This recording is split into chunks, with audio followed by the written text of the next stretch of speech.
আমরা সূর্য তরঙ্গ যুব সেবা সংঘের সদস্যরা আমাদের সম্মানিত সদস্য জনাব মোহাম্মদ আব্দুর রাজ্জাক একজন সফল উদ্যোক্তার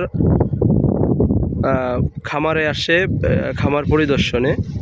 তো আপনারা ভিডিওতে দেখতে পাচ্ছেন আমাদের সফল উদ্যোক্তা জনাব মোহাম্মদ আব্দুর রাজ্জাকের মাঠ পরিদর্শন করছেন, ফসলি মাঠ। আমাদের সূর্য তরঙ্গ যুব সেবা সংঘের সদস্যরা এবং আমাদের উপদেষ্টা মহোদয়রা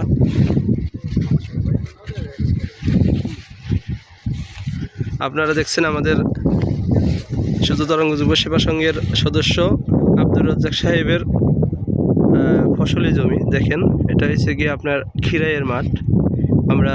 আপনারা যে ভিডিওতে যতদূর দেখছেন এগুলো তারই হাতে তৈরি এবং সে এগুলো চাষাবাদ করে।